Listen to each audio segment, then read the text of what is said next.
Most presidential assassins are remembered as political extremists or ideologues, but Charles J. Guiteau doesn't fit into any category we're familiar with. He wasn't a revolutionary, a spy, or a radical. He was something far stranger. A drifting misfit who built an entire fantasy world where he was the hero, the chosen one, and the man destined to fix America. And somewhere inside that fantasy, the line between reality and delusion snapped. Today, Guiteau is often treated as a historical footnote, overshadowed by the president he killed. But the real story of the man behind the trigger is far more twisted, unpredictable, and darkly fascinating than most people realize. So let's take a look at 12 insane facts about Charles J. Guiteau. Before we go into our explanation, we have a very small request. If you like our content, please support us by subscribing to our channel. This is a small click for you, but for us it means a lot. Thank you. Let's begin. Charles Guiteau. How delusional was Charles J. Guiteau? Charles J. Guiteau wasn't just delusional, he was the blueprint of entitlement gone nuclear. After delivering a mediocre, borderline nonsensical speech supporting Garfield during the election, Guiteau convinced himself he'd personally swung the entire national vote. In reality, no one on the campaign even remembered seeing him, but in his mind, he was a kingmaker waiting to be rewarded like political royalty. Guiteau began haunting Washington, D.C. offices, strolling into government departments as if he were already on the payroll.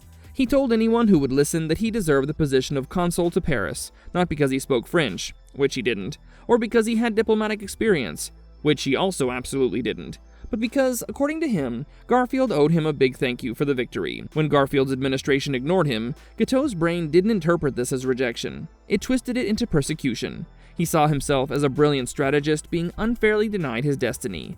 That wounded ego metastasized into something darker, a belief that removing the president was the patriotic solution. His entire motive wasn't political, ideological, or even financial. It was pure delusion mixed with resentment, and that's what made him so dangerous. Politics. I'm going to help get a man elected to the presidency. Why did he call himself a stalwart of stalwarts? This is one of the strangest twists in Guiteau's breaking mind. He believed he belonged to the Stalwarts, a powerful Republican faction loyal to the old patronage machine. In reality, the Stalwarts didn't know him, didn't claim him, and would have crossed the street to avoid him if they did. Guiteau latched onto their ideology because it gave him a ready-made identity. The Stalwarts championed government jobs as political rewards, exactly the system Guiteau believed should hand him a Paris consulship on a silver platter. So when President Garfield, a reformer, resisted that system, Guiteau saw it as a personal insult and a national betrayal rolled into one. Calling himself a stalwart of stalwarts became his catchphrase, a way of disguising his obsession as political duty. He wasn't acting alone, oh no. He believed he was acting on behalf of an entire movement. This fantasy let him frame the assassination not as a crime, but as a patriotic correction to restore his chosen faction's influence. Of course, even the real stalwarts were horrified. His delusions dragged their faction's name into infamy. Guiteau needed a grand identity, and he stole one that never belonged to him in the first place.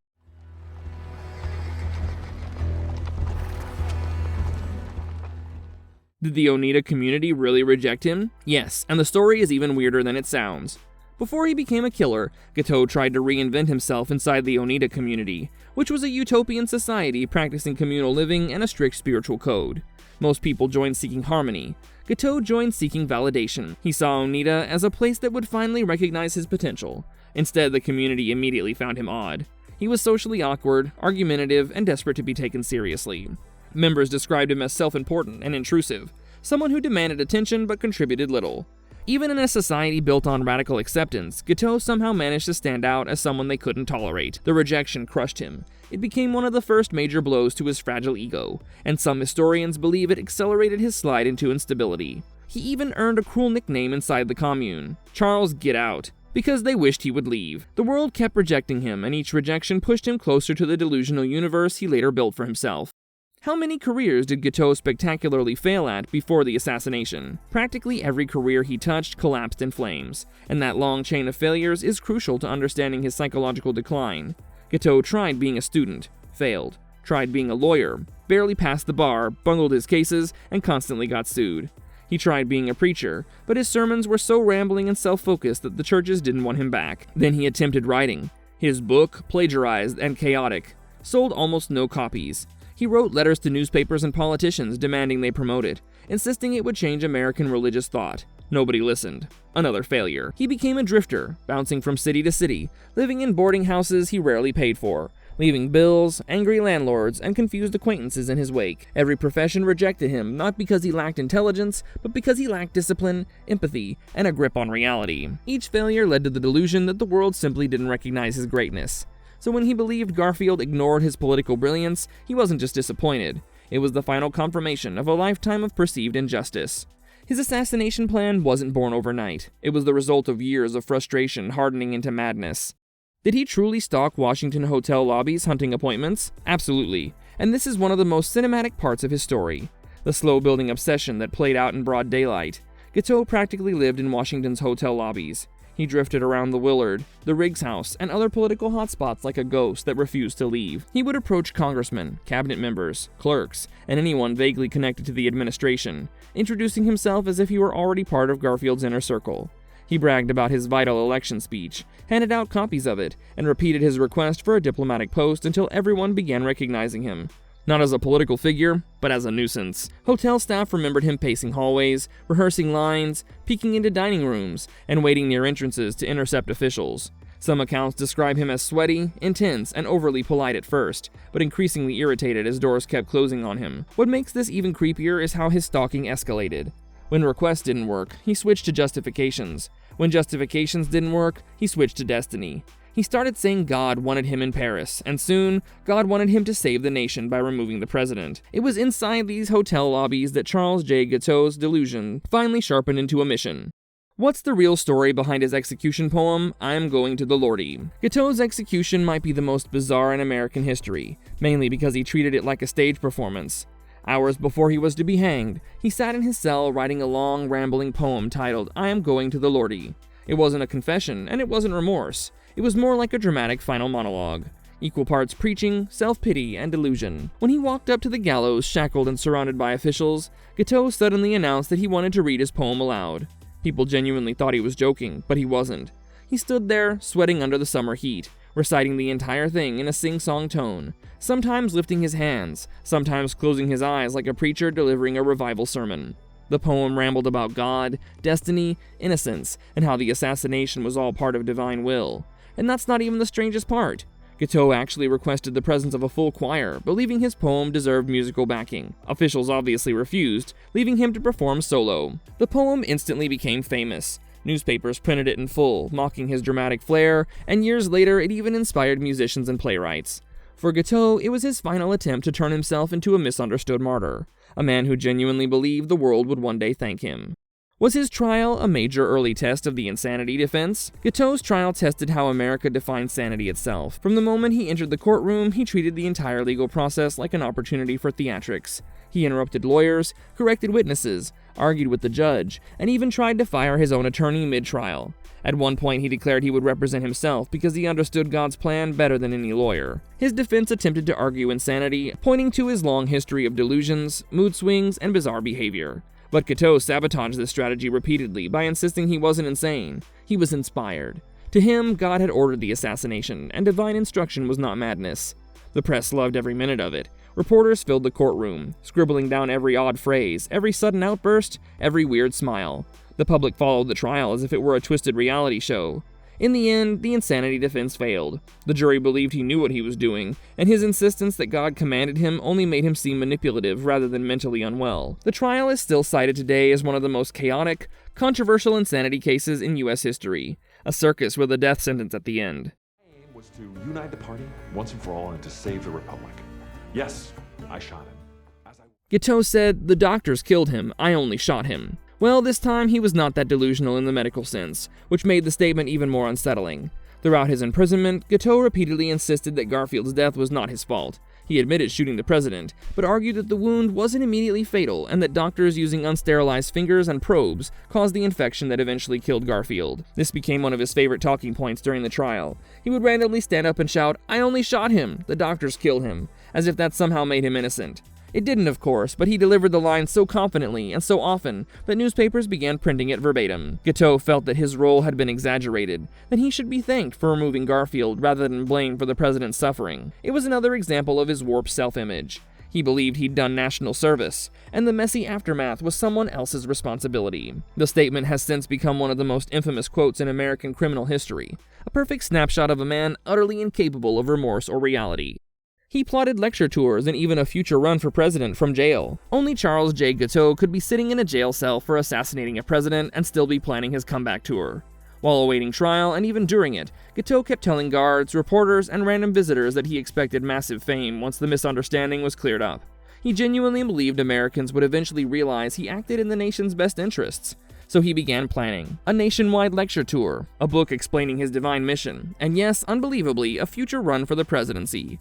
He told people he would be vindicated and then travel the country giving speeches to cheering crowds. His writings from this period read like fever dreams of a man who had no concept of how despised he actually was. Guiteau always saw himself as a visionary, misunderstood by lesser minds. Jail didn't change that, it amplified it. It's chilling because it showed that even with the noose waiting, Guiteau's mind was still building alternate futures where he was the hero, not the villain.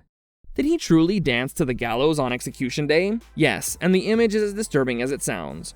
On the morning of his execution, Charles J. Guiteau didn't act like a man who feared death, he acted like a man stepping onto a stage. Eyewitnesses reported that as the guards let him out, Guiteau broke into a strange, jaunty hop, almost a cakewalk-style dance, smiling and bowing to onlookers. He wasn't mocking the process, he genuinely believed he was about to achieve spiritual glory. The bizarre final performance wasn't spontaneous. Guiteau had spent his last days telling reporters that his death would unite the nation, and that he would soon be rewarded in heaven. By the time he reached the gallows platform, he looked eerily calm, even cheerful. He greeted officials, shook hands with one of the executioners, and posed as if he were expecting applause. Then, in front of a stunned crowd, he began his recitation of "I am going to the Lordy." Guiteau wanted his last moments to be memorable, and they were. His strange dance to the gallows became one of the most haunting images associated with presidential assassins, a final reminder of how profoundly disconnected he was from reality right up to his last breath. What did his long manifesto and confession actually claim? Guiteau didn't write a confession in the ordinary sense. He wrote a rambling manifesto, part autobiography, part justification, part delusion-riddled prophecy. Across its pages, he insisted that assassination was an act of political necessity, but more importantly, an act ordained by God. He claimed he was merely the instrument of the Almighty. In this document, he portrayed himself as a hero who stepped up when others wouldn't. According to him, Garfield's removal would save the Republican Party from internal chaos and prevent a disastrous shift in national policy. He even named Secretary of State James G. Blaine as one of the reasons the nation was heading toward ruin, arguing that his own act prevented political collapse and possibly foreign conflict. The manifesto was a window into Guiteau's fractured psyche. He often switched from grandiose declarations to petty grievances, bragging about talents he never had and achievements no one remembered. He insisted history would vindicate him, that books would be written about his courage, and that future generations would understand the righteousness of his action. Instead, his manifesto became one more piece of evidence of a man whose sense of self had completely detached from reality. Today, it's studied not for political insight, but as a chilling artifact of delusional thinking. Parts of Guiteau's brain and remains were studied and later displayed. After Guiteau's execution, the story didn't end. Scientists, doctors, and curiosity collectors immediately wanted to examine his body, especially his brain. The 19th century was obsessed with phrenology and the emerging field of neurology, and Guiteau was seen as the perfect case study of criminal insanity. His brain was removed and studied by physicians who concluded it looked asymmetrical and abnormal, though modern neurologists argue those old conclusions were based on more pseudoscience than fact. Portions of his brain were preserved, and for decades, various medical institutions displayed them as examples of the criminal mind.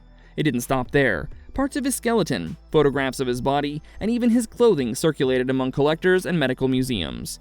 Some items remained archived in historical collections to this day, viewed not as curiosities, but as remnants of one of the most infamous assassins in American history.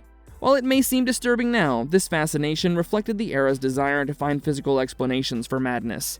Guiteau, even in death, became a specimen, a puzzle people still wanted to solve long after the man himself was gone.